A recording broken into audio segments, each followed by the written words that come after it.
Hey guys, Bob here again and welcome back. So what I've got in store for you today is something a little bit different than my general down in the basement gun shop content or adventures out at the gun range. So today what we're going to do is we're going to adventure a little bit off the beaten path. We're going to take a new Arken Optic EP5 and we're going to test this against the elements. We're going to see how this optic does durability wise against hot, cold, water, ice, all the different elements that a general, for the most part, hunter or target shooter might encounter with a spin. We're going to amplify all that to just an insane level that probably most people wouldn't encounter. However, let's test the warranty on this guy, see how it goes. These optics have a really good track record. There's a little bit of content out there with a couple things that people might question. So we're going to see if we can squash some of the durability concerns that are out there, take this guy through his paces, and see if it's really worth what it's worth. So follow along. This is going to be a fun one as we're going to take this guy down the road and see how she holds up. All right, guys, I'm outside here in Michigan. It's in the low 30s, expected to get pretty cold tonight.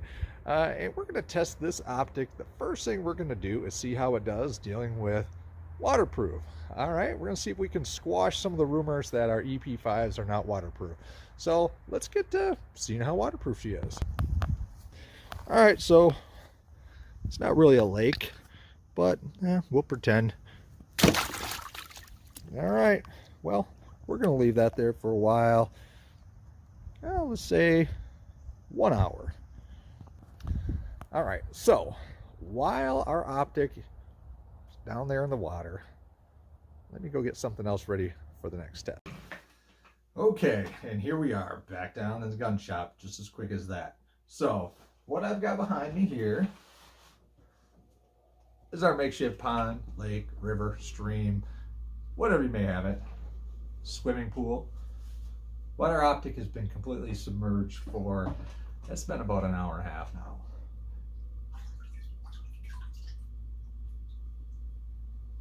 Shaking off a little bit here. All right, so what are you guys thinking? Is this thing going to be full of water? Is illumination going to be dead? Let's see what happens. Oh, that still turns. We're going to start out with pulling the turret cap off. Or both. So you guys can see most of you know how to do this. Setting your zero stop, same principle. Pull out 3 Allen screws or loosen them up. Oh, we got a little water out of the cap there. We do the same thing on the side turret here. Pull this off.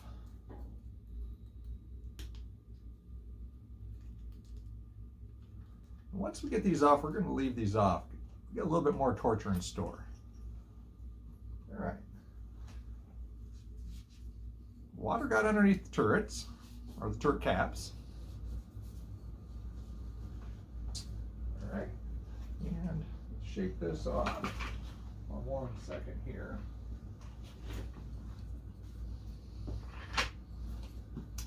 All right. Appears to be no water inside the actual tube mechanism. We do have some water dripping out here.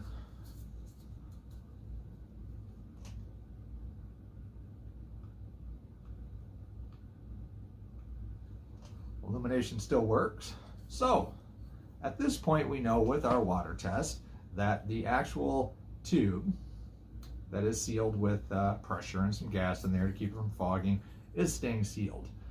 We did get a little bit of water underneath here, but that still works, doesn't sound sloshy. And when we had the caps on, I was twisting them, they weren't either. So what we're going to do now, we got the caps off. Put it back in the drink for a minute. Let's see what happens when it's in there for a while with caps off. Okay, so I've had this in there for a little while, and I've pulled it in and out a couple times while I haven't had the camera going. And I want to make a point to let you guys see something that I have observed. So watch the bubbles. So that would lead us to conclude there's water getting inside somewhere. Just the same, when I pull it out, we can shake it and get that water to exit the optic. Comes out just as easy as it came in. I can't feel it inside there any longer, and after a few shakes, it appears to be out. But we'll leave it in there a little longer. There's our bubbles again, filling back up. Alright guys, and for this next elements test, we have the oven set to 200 degrees. So what we're going to do is we are going to take our Arken optic and we are going to put this in the oven for about 2 hours and see how it holds up to this kind of heat. So let's leave it in there and let's get some other things ready to go. Okay, so it has been about 2 hours. We are still at 200 degrees. And, oh, she's kind of hot to the touch. Let's get them off the pan here and let this cool down. I'm going to let this cool for a couple minutes and then we'll try seeing how everything functions. Okay, so I've let this thing cool down for a few minutes so I can touch it, and let's see how everything works. There's no fogging or hazing or anything of that sort inside of here. So the glass is good on the inside. The tube didn't seem to pop or anything like that. Our magnification ring feels the same. Our ocular adjustment feels the same. Let's see if the illumination still works. And our illumination still works. It's warm, but it works. Let's see how our turrets sound and feel. Everything seems good, and the same here. Even our bubble is still in good shape. Doesn't seem like we have any lubricants or anything coming out of anywhere on here. So she's out of the oven and she's doing okay. All right, it's about 19 degrees. Here it is. Let's bring it in and see what it can do and if it's moving. All right, so we'll try the no movement on the windage, no movement on the elevation, no movement on the ocular adjustment. Magnification will still move, the zoom one.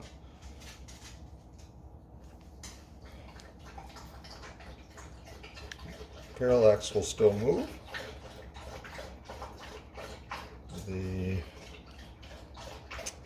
illumination still works. Both of these work, but the turrets, so as far as the cannot move the either of these. Oh, take it back. We're thawing out. So we're getting some movement from the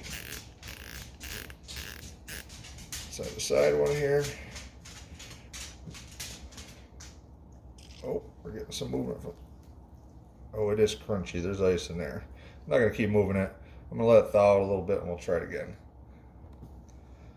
Okay, yeah, don't mind pans are back there, but I was just wait a second. This thing is very cool. This elevation turret turning, the mechanism is not turning. It's so tight in there. It's actually just the cap spinning on there. There's no sound, no detent movement in there. This one, it is moving, and as it thaws, the water is starting to seep out of there. The scope was oriented sitting like this out there, so I'm not sure if this one was able to actually drain from the dunk better, but this one is moving freely, magnification freely, really good. super smooth still. This thing's so cold I can hardly keep my hands on it. This moves good. So everything is good. Oh, it's just thawed out enough. Right there while we're live. So they're all turning now as it's thawing. And the water is starting to come out of those turrets. So there it is. So I've been froze overnight. It was about 19 degrees last night out there. All right, guys, here we are back down in the basement gun shop with our test specimen Arken EP5. So let's spend a few minutes and talk about everything that you guys seen me exposing this scope to. I'm going to start with a little background on this particular optic. So this EP5 is one that I got when the first batch was shipped. So I've had this scope for a little while. Taking a good guess, it's been about 700 rounds I put through it. The majority of those have been with a 300 Win Mag and a 308. 308 was a semi-automatic AR type platform. And, you know, then I moved this around to a couple different 22 long rifle bolt action type guns that I've got. So it's about 700 rounds, give or take. The scope worked perfect on all the different guns. The focus was good. The parallax adjustment was fine. Illumination works. Glass was clear. And most of all, the turrets did track as advertised. So not going to talk a lot about tracking when it comes to this. I'm not going to beat that horse to death. I think just about every content creator out there, every owner, I've yet to hear anybody have any problems with how amazing the tracking actually is on these. So I'm not going to cross that road. I might mention it here or there, but we're not going to dive into it too much. But let's talk about the elements I exposed this to. So, water. Let's talk about that one. I know there's a little bit of content out here that there's been a couple examples of some Arken scopes that people have had problems with water getting into them. One guy had his in a swimming pool, and some other people have done some other tests. I'm sure there's others out there I haven't seen, and people have had issues. And speaking with the guys over at Arken, they acknowledged there was an issue. It's been addressed, everything has been taken care of, and it's been fixed. So this is a good test to see, hey, has it been fixed? So this scope has been in the dunk tank more times than you guys have seen, okay? So for me to get footage and the content for this little fun taking on of this, I've had this thing in and out of a tank a bunch of times and for quite a long period of time. I'm pleased to say water has never got in the optic at all.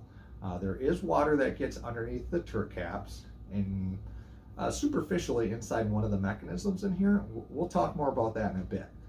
But water is not getting into the mechanism for your illumination. The illumination still works fine. Water's not getting into the pressurized 34 millimeter tube. The glass is not fogging up and has no signs of water, you know, inside it, speckles or spots or anything on the glass. So the housing of the scope is waterproof. Before we start talking a little bit about that, let's move on to the next thing. Freezing this rascal. So I know Rex took his and he put this thing down to negative, I don't know how high it was or how low it was, but it was super cold. I don't even have access to something that cold. But here in Michigan where I'm at, we got down to the teens the other night. It was down into, I believe it got down to 13 or 14 at one point. But when I went and grabbed the scope, we were still below 20. That's pretty cold and probably what most deer hunters are probably going to say for the most part, that's cold deer hunting. So when I exposed this thing to those freezing temperatures, I did something I don't think the other people had done. I completely submerged this thing for about an hour and a half. If water was going to get into anywhere, it would have got into anywhere. Okay, so I took this thing out of my little tank as gentle as I could. I reinstalled the caps. I had the caps off when it was installed and set this thing out there and let it freeze, okay? Now let's talk about how it was functioning or not functioning after it froze. Initially you could see things would not move. That makes sense. A little bit of residual water in anything was in essence cementing things still. It didn't take long, but you know, a minute or so, and things were working back free. Let's talk about tracking again for a quick second. concern was with water getting underneath the turret caps and to some degree inside that mechanism. Was that expanding water, that ice, was that going to cause problems with the detent mechanisms inside of here? I was genuinely concerned about that. So after this thing thawed, and once I've had this thing back mounted on my rifles, I took it back out on a 22 long rifle, performed a box test, and shot with it all day. I'm stoked to say, tracks just as it did before I started doing all this silliness to it. So I'm not concerned about that water. In talking with the guys at Arken and mentioning that, hey, there is water getting to some degree inside there. What do you guys think about that? You know, Mike over at Arken brought up a good point. If you guys have your rifle on your sling, slips off, and you end up dropping that thing in the tank, falls down in the ditch or stream or somewhere where you're hunting water, first thing you're probably going to do, clear your action, right? You can make sure you got water out of there, mud, everything out of the action of the rifle. Well, I think it's safe to say, and this is what Mike was talking to me about, you know, if you had this mounted on top of your gun, you're probably going to shake water so it gets out of your lenses and everywhere else on your scope. And it's fair to say that water, as you guys could see underneath these turrets, would come out, okay? I think it's also safe to say that if you had your rifle out and it was completely frozen like that after dunking it, you're probably not going to crank on things to try to break it. After the rifle thawed, any of the water that came out, everything worked as it was supposed to. So that's kind of talking about the frozen test for you. So how this thing performed. I think it was much in line with what Rex was saying. Even with the dunking it, things got pretty tight on it. The seals and things that are smooth as butter right now and kind of tight at room temperature really did get pretty tight when frozen, but they were moving. Illumination still worked. Everything would turn, but there was a lot more force getting them turned. But everything worked fine. So even frozen after being dunked, it still worked as it's supposed to. And last but not least, but the other element that we exposed this thing to was the heat situation.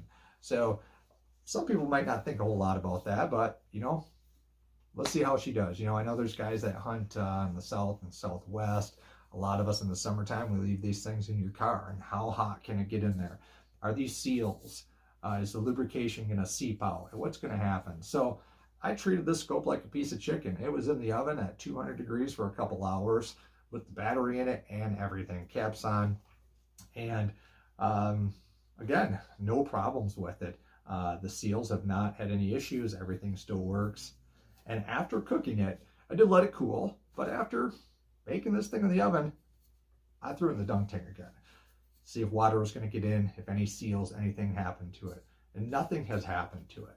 So when it comes to the elements, in review, in summary, hot, cold, wet, freezing, I think it's safe to say that our Arken EP5 in realistic situations is going to probably hold up fine. I think none of us are going to, hopefully, leave our rifle in a pond for an hour and a half.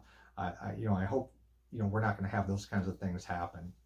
But this short video, playing around, getting a little bit silly with some of this stuff, I hope that it gives people confidence that these are going to hold their own. The warranty's really not going to be needed when it comes to that stuff, and this thing's going to last a long time. So, quick, short, fun, seeing how she did with the elements. I hope you guys like what you've seen. Click the like, follow, subscribe, and all those buttons. I'm going to be doing some more content, and we still have the big one coming out, seeing how this guy stacks up with most of the other optics out there that are worth about 5 times as much. Is this guy going to hold its own, or is it going to go in the dunk tank? So until then, get out there and keep shooting.